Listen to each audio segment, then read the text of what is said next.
encuentro y debate interdisciplinar sobre psicoanálisis y sus objetos, y en concreto a esta segunda mesa de mañana titulada Psicoanálisis y Literatura, para la cual contamos con la presencia de Beatriz Otero, final de la mesa, a mi izquierda el profesor Luis Martínez Valero y a mi derecha el profesor Luis Montiel. Voy a empezar presentando a la profesora Beatriz Otero. Ella es especialista en el área de investigación y literatura hispanoamericana y actualmente profesora en la Universidad de Wisconsin-Madison en el departamento de español y portugués. Es además candidata al doctorado por esta misma universidad en el área de literatura contemporánea latinoamericana, ámbito al que se haya llegado toda su actividad docente. En cuanto a su formación, me gustaría resaltar el inicio de su trayectoria académica como licenciada en Psicología por la Pontificia Universidad Javeriana de Bogotá en 1993, su formación en esta misma universidad en estudios literarios en el 94, esa trayectoria que, pasando por Londres y París, le ha llevado a doctorarse en Fundamentos y Desarrollos Psicoanalíticos en 1989 en la Universidad Autónoma de Madrid, obteniendo la máxima calificación en su tesis doctoral, en la que quiso conectar conceptos propios del psicoanálisis freudiano, como el concepto del inconsciente, lo siniestro y el de la angustia, con la lectura de literatura fantástica, mostrando cómo aquellos conceptos se encontrarían involucrados en la lectura de este tipo de textos. Me gustaría resaltar también, entre su actividad reciente, la participación como ponente en 2010 en el Congreso Internacional de la LASA, la Latin American Studies Association, Asociación de Estudios Latinoamericanos, que tuvo lugar en Toronto, Canadá, y en la que formó parte de los grupos dedicados a crónicas de la violencia, la corrupción y el heroísmo, y en Identidad Imaginada, paradigmas de la violencia y el heroísmo en la narrativa colombiana del siglo XXI. Sigue su conexión con esta asociación y su participación en sus congresos internacionales se remonta hasta 2004. En último lugar, no quería dejar de mencionar su experiencia como psicóloga clínica entre 2000 y 2002. A mi derecha, Luis Montiel Llorente es catedrático de Historia de la Medicina en la Universidad Complutense de Madrid y presidente de la Sociedad Española de Historia de la Medicina. Ha sido investigador principal de varios proyectos, financiados entre otros por el Ministerio de Educación y Ciencia, en los que se encuentra la salud en el estado de bienestar, riesgos y beneficios de un nuevo valor, y estilos de vida y salud, su mutuo condicionamiento y la sociedad del bienestar. Desde el año 2000 ha investigado acerca de la recepción y configuración del magnetismo, el sonambulismo, el hipnotismo en la España del siglo XIX. También ha indagado acerca del debate científico sobre la teoría y la praxis del magnetismo animal y el hipnotismo. Actualmente dirige un proyecto coordinado por el Instituto de Historia de la Ciencia del CSIC, titulado Medicina del Cuerpo y del Espíritu, el papel de la medicina en la constitución de la subjetividad moderna y contemporánea. Entre sus publicaciones, que cuentan con mencionar, Luis Montiel es autor, entre otros libros, de Enfermedad y Vida Humana en la obra de Thomas Mann, junto a Ángel González de Pablo, En ningún lugar, en parte alguna, estudios sobre la historia del magnetismo animal y del hipnotismo, o Magnetizadores y sonámbulas en el romanticismo alemán. Entre sus últimos libros, versados sobre medicina y literatura y magnetismo animal y hipnosis, citamos Alquimia del dolor,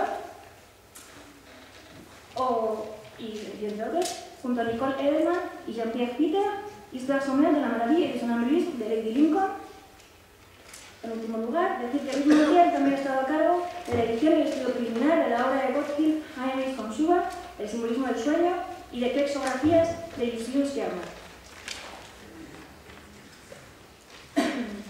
Por último lugar, voy a pasar a presentar a mi izquierda a Luis Martínez Valero. Él es licenciado en Filología Hispánica y doctor en Filología, Teoría del Lenguaje Literario, por la Universidad Complutense de Madrid, en la que actualmente ejerce como docente. Realizó una ampliación de estudios en el Departamento de Estudios Neolatinos de la Universidad Católica de Lovaina y posteriormente ha sido investigador visitante en el Centre de Recherche sur l'Imaginaire de la Universidad de Stendhal, en Grenoble 3. Ha publicado Introducción a la Teoría y la Crítica Literarias, en 2004, y Gramática, Retórica y Dialéctica en el siglo XVI, en 2009, así como diversos artículos en revistas especializadas españolas y extranjeras. En el terreno de la creación literaria, obtuvo el premio Adorné de Poesía en 1997 por el libro Plenitud de la materia.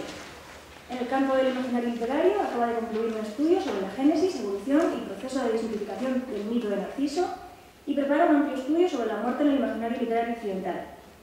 Es miembro del número de la International Society of the History of Rhetoric, de la Sociedad Española de Literatura General y Comparada y de la Société Internationale de Literature Générale et Comparée.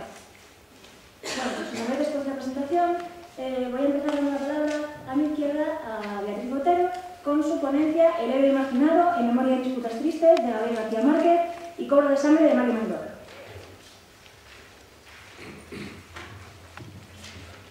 Bueno, muchas gracias a todos por estar acá. Este trabajo comenzó con dos noticias que sin aparente relación encuadraron en mi cabeza y conectaron con el trabajo de análisis teórico en el que llevo trabajando desde hace unos años. La primera noticia del 2006 se refiere a los resultados de una encuesta de felicidad en la que Colombia quedó en segundo lugar. El primero fue Vanuatu, un archipiélago al este de Australia de 30.000 habitantes. El índice de Planeta Feliz, como lo han llamado en Inglaterra, del Happy Planet Index, quienes aplican la escala a 143 países del mundo, es la primera medición de este tipo que no tiene en cuenta el ingreso per cápita, sino que se basa en la satisfacción personal, en la expectativa de vida y en el uso de los recursos ecológicos. La segunda noticia la encontré en el New York Times del 30 de enero del 2009 sobre el arresto al millonario colombiano David Murcia Guzmán. Decía, donde oficiales ven fraude, las masas populares ven a un héroe folclórico. Este héroe levantó un emporio económico basado en el esquema de la pirámide, Ponzi Scheme. El caso inundó los periódicos nacionales e internacionales debido al descubrimiento de otro esquema de pirámide en la misma época por parte de Bernard Madoff, estadounidense capaz de engañar a los más altos negociantes de la bolsa norteamericana y europea. Ambos se encuentran en este momento en la cárcel, pero la reacción de los inversionistas en los dos casos fue completamente diferente. Madoff recibió rechazo e indignación, condenado a 150 años en la cárcel, fue golpeado en diciembre del 2009 por otro rey, mientras que el encarcelamiento de Murcia generó que una veintena de personas el 22 de diciembre del 2008 comenzara una huelga de hambre para exigir su liberación. Fue llamado héroe, para otros un estafador con carisma. Los periódicos hablaron de más de 300.000 personas afectadas y 1.7 billones de pesos en fuego, casi $1 millón. La condena fue de 30 años y en diciembre del 2009 fue extraditado a Estados Unidos acusado de lavado de activos. La huelga de hambre se levantó poco después. Estas dos noticias, aparentemente sin relación, evidencian una ruptura entre la realidad y la percepción común de esta realidad. Hay una contradicción profunda en concebir a Colombia como una comunidad pacífica y feliz cuando las cifras de muertos y desplazados son desalentadoras. Es difícil establecer el puente entre casi 100 años de guerra interna y considerarse como uno de los países más felices del mundo. Colombia registra una guerra interna desde hace más de 40 años, que se mantiene principalmente en el campo, aunque algunas veces alcanza la ciudad. En los últimos 10 años se habla de un desplazamiento interno de 4 millones de personas, desaparición de más de 10.000 personas, depende de la fuente, aumento del secuestro, problemática de niños y mujeres en la guerra. También hay una ruptura de la mente en llamar héroe a un ladrón. En Colombia, algunos de los hombres llamados héroes se han confundido con criminales, como lo ratifica el hecho de que la tumba de Pablo Escobar sea considerada como una de las más visitadas del país. En última instancia, las dos noticias se tocan en el concepto de identidad nacional. Para llegar al tema de la identidad voy a pasar a través del concepto de héroe, a quien se le define tradicionalmente como un ser de talento, de noble corazón, sabio, valiente, que suele ser héroe tanto de espíritu como de mente. El héroe será fundamental en la construcción de la identidad, tanto personal como colectiva. Para el psicoanálisis freudiano, la figura materna, nutricia y la figura paterna serán las bases de toda relación personal posterior. El niño recogerá la imagen del padre como la idea del héroe por tener acceso a la madre y representar desde la pequeña perspectiva a un ser invencible. El padre será la ley. En Compendio del Psicoanálisis del 38, Sigmund Freud elabora el complejo de Edipo y explica cómo en el niño, comillas, su masculinidad precozmente despierta lo induce a sustituir ante ella, la madre, al padre, que ya fue antes su modelo envidiado a causa de la fuerza corporal que en él percibe y de la autoridad con que lo encuentra investido. El niño, cierro comillas, el niño construye parte de la identidad como consecuencia de la interrelación entre el padre, la madre y su propia posición dentro del triángulo, reflexión que venía siendo desarrollada en el tema del parricidio y el incesto en Totem Tabú del 13. Pero lo interesante de esta cita es que el niño ha deseado ser como el padre, se ha identificado con él, quiere ser un héroe, y esto es lo que permitirá establecer identificación cuando el sujeto es lector con el personaje de la obra literaria. Sigmund Freud, en su trabajo El yo y el ello del 23, habla de cómo las identificaciones primarias se dirigen hacia los padres. Dice Freud, comillas, los efectos de las primeras identificaciones realizadas en la más temprana edad son siempre generales y duraderos. Esto se lleva a la génesis del ideal del yo, pues detrás de él se oculta la primera y más importante identificación del individuo, o sea, la identificación con el padre. Esta identificación no parece constituir el resultado o desenlace de una carga de objeto, pues es directa e inmediata y anterior a toda carga de objeto. Pero las elecciones de objeto pertenecientes al primer periodo sexual que recaen sobre el padre y la madre parecen tener como desenlace normal una tal identificación e intensificar así la identificación primaria. El niño lleva a cabo muy tempranamente una carga de objeto que recae sobre la madre y tiene su punto de partida en el seno materno. Del padre se apodera el niño por identificación. Cierro comillas. Se deduce que esta identificación con el padre es crucial, no solo para la resolución del complejo de Edipo, sino también para establecer los parámetros que luego llevarán al sujeto a tener un comportamiento deseado por el padre y la comunidad. Aquí se amplía el concepto del padre por el del rey en el nivel más específico del límite. Por ello, los conceptos psicoanalíticos del yo ideal y el ideal del yo vienen apropiados para explicar la manera en que, a partir de las conductas de los propios padres y de la forma en que ellos manejan la relación entre el mundo privado y el mundo público, el niño tenderá a replicar en él mismo esos comportamientos. Hay un deseo de la comunidad para que un buen ciudadano se comporte de cierta manera. El sujeto tiene en cuenta estos lineamientos de conducta y los combina con sus propios deseos como individuo. Según Sigmund Freud y Totem Tabú, el mito heroico culmina con la divinización del héroe, cierro comillas, de tal forma que el ideal del yo, el comunitario ideal del yo, se combina con el deseo personal. Yo quiero ser de tal forma, el yo ideal. Sabemos entonces que el padre influencia y educa al niño, pero se basa en las normas de educación y construcción de ideales que ha aprendido de la comunidad. Este proceso es como un círculo que se alimenta a sí mismo. El sujeto va de lo individual a lo grupal para construirse como individuo. Sobre el tema, Luis Althusser, en Ideología y aparatos ideológicas del Estado del 69, evidencia la forma en que el individuo, a través de los padres y de la escuela, va introyectando la ideología de los grupos de poder. No hay que perder de vista que la identidad del sujeto se forma dentro de este círculo simultáneo de aprendizaje y al mismo tiempo performance social. Por eso utilizar este concepto como pivote alrededor del cual gira el universo psicoanalítico, el sociológico y el literario, el concepto de identidad. El término identidad enuncia simultáneamente lo idéntico y lo único.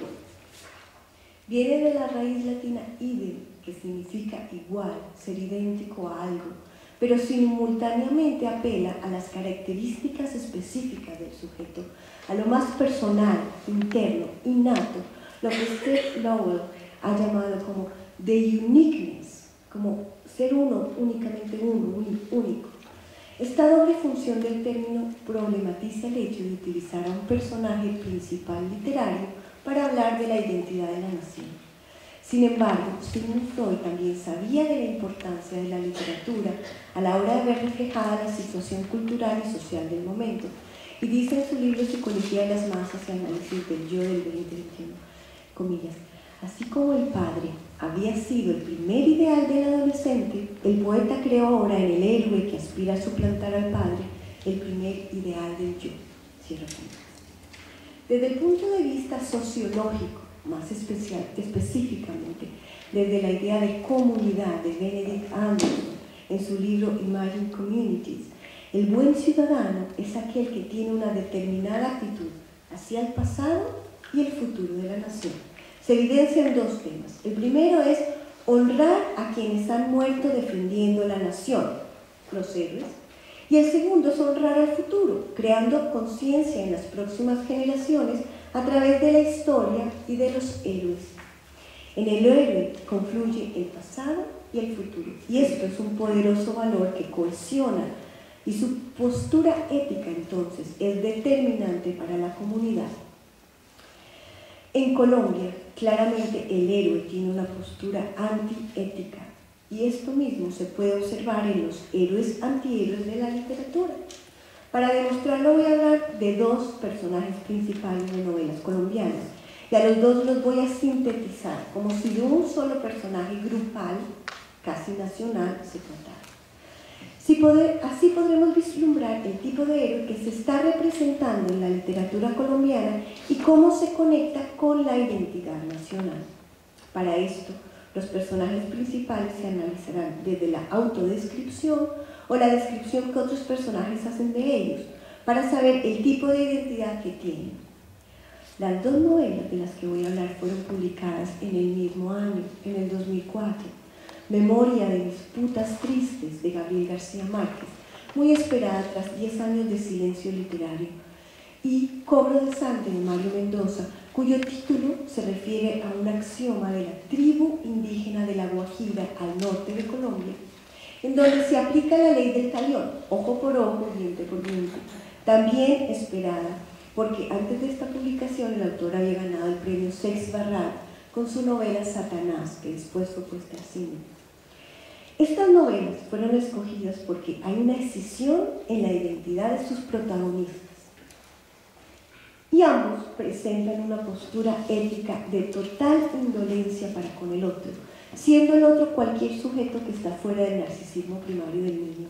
Ambos protagonistas desarrollan estrategias para poder sobrevivir a la violencia sin sentir el desasosiego de su incoherencia. La estrategia más utilizada consiste en crear un yo alternativo de tal forma que en el personaje suele ocurrir una fragmentación del yo a modo de división de la personalidad, una ruptura, una esquizofrenia no lograda del todo. La ruptura de la identidad dada en las narrativas colombianas contemporáneas se debe a que el personaje protagonista no puede balancear la tensión entre el yo y el mí, el yo y el mí. En su lugar se presenta un yo fracturado que puede ser virtuoso y despreciable al mismo tiempo y no busca mantener una forma unitaria de sí. Esta desagenciación de la acción será encontrada en las novelas seleccionadas cuando el protagonista, al disociarse de la acción, deja de hacerse responsable de ella. Debido a esto, se reinventa otro yo como parte de la estrategia de la sobrevivencia. Así, el final de las novelas está asignado por un acto trágico de abandono del lugar donde se vive, como el cobro de sangre, y muerte o certeza del fin cercano, como en Memoria de disputas tristes.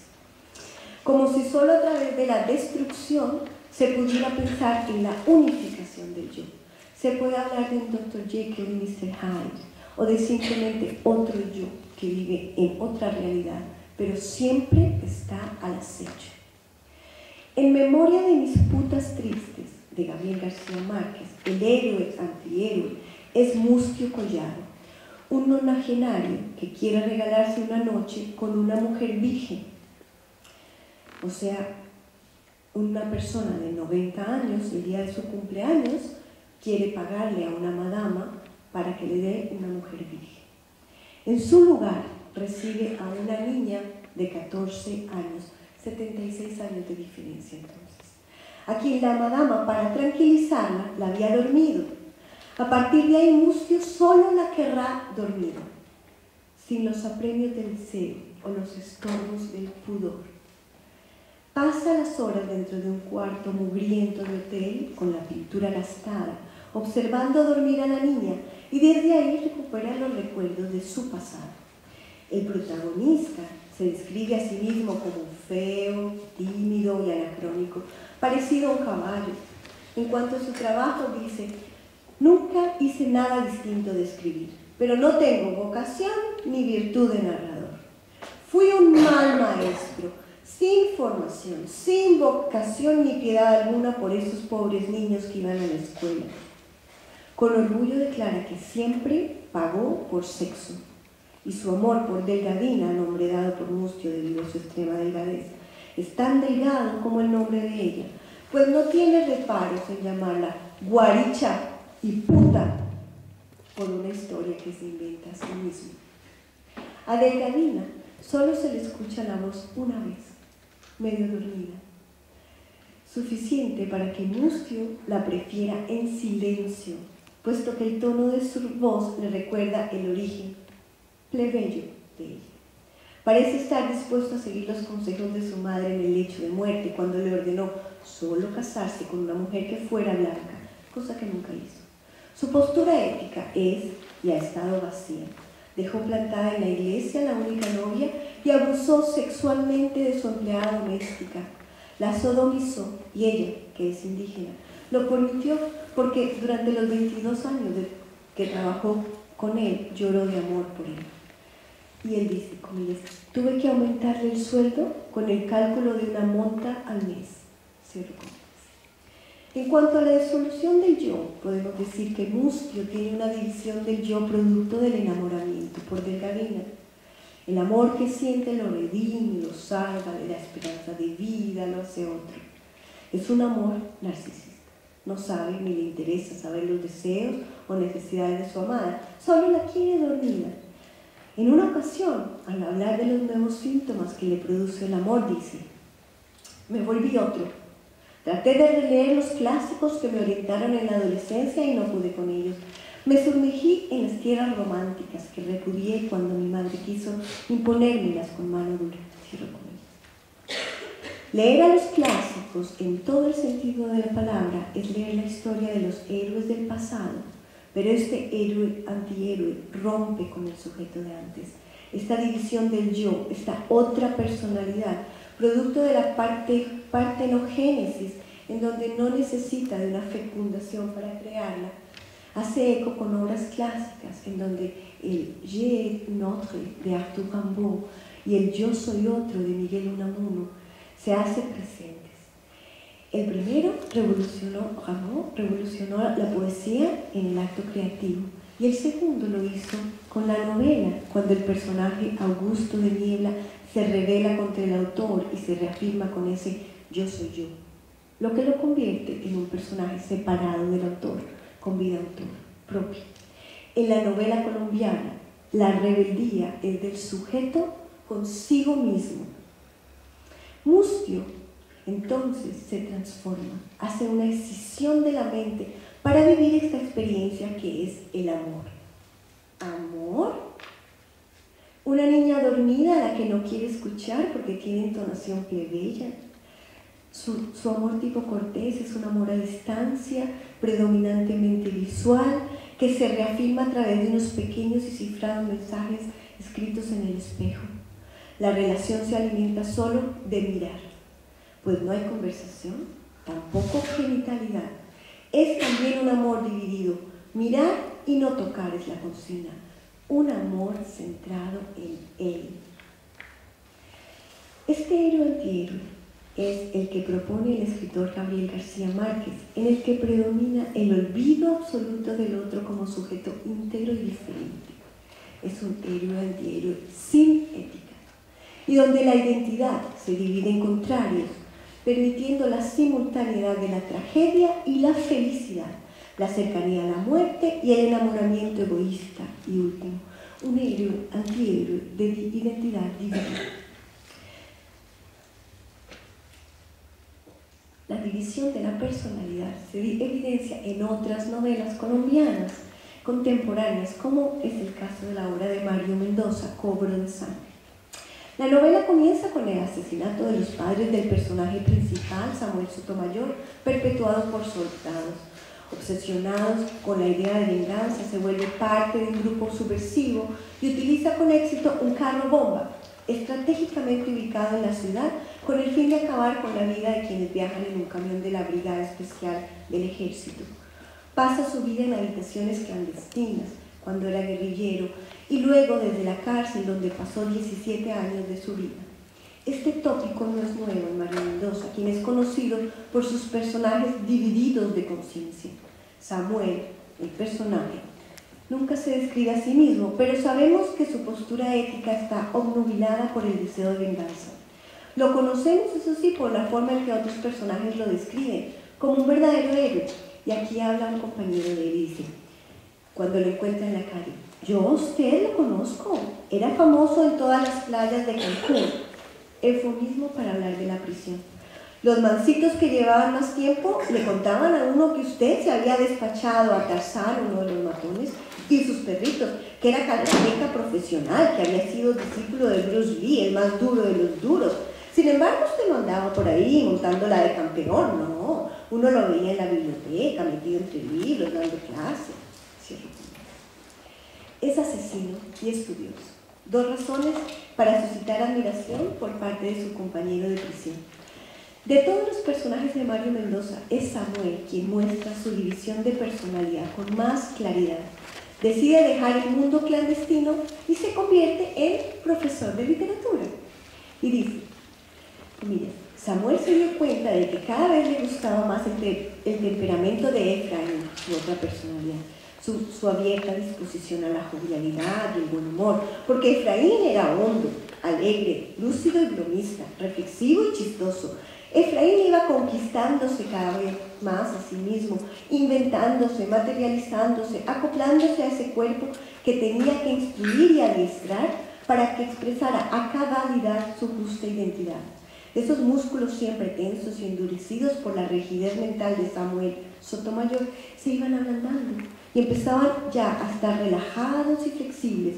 Los ojos se habían vuelto más expresivos y la voz había adquirido un tono melodioso y seductor. Pero esta nueva forma de identidad no permanece en el sujeto y lentamente, como si de la historia de Dr. Jekyll y Mr. Hyde se tratara, el personaje de Samuel Sotomayor retoma la vida de Spitia hasta obliterarla, borrarla, esconderla y dejar al aire de nuevo la vieja personalidad. Así, la enfermedad mental se hace evidente. Esquizofrenia, la mente dividida, se acomoda en una de sus identidades. Y el personaje dice, comillas, lo primero que notó Efraín Spitia fue que su cuerpo se puso tenso y duro, como si le hubieran inyectado cemento de la cabeza a los pies. Su acostumbrado desparpajo desapareció y no supo en qué momento era lo que estaba sucediendo. Pasados unos segundos reconoció los síntomas y supo de qué se trataba. Era el retorno de Samuel Sotomayor.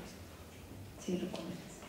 Todos los personajes, Samuel, Efraín y Mustio Collado, comparten el hecho de ocupar mayoritariamente espacios pequeños desde donde se organiza la narración y la descripción. En los dos se evidencia una postura no ética para con el otro y los dos se dividen en al menos otra identidad del yo. La literatura colombiana construye protagonistas héroe, antihéroe, disociados, situación que le permite adaptarse a las nuevas circunstancias, esquizofrénicos con la identidad dividida, pero no del todo, consecuente con la historia del propio país, donde ha primado la indiferencia de los pocos que tienen mucho hacia los muchos que tienen poco, evidenciando en la falta de ética de los personajes uno de los grandes problemas de la realidad colombiana. Esta disociación, esta esquizofrenia de los personajes, la encontramos en la idea de considerar a David Murcia Guzmán, quien es uno de los estafadores del siglo en Colombia, como un héroe y además ocupar con orgullo en el 2006 el segundo puesto y en el 2010 el sexto puesto en la escala de los países más felices del mundo, aun cuando las cifras de violencia y muerte harían llorar al coronel Aureliano Buendía. Gracias.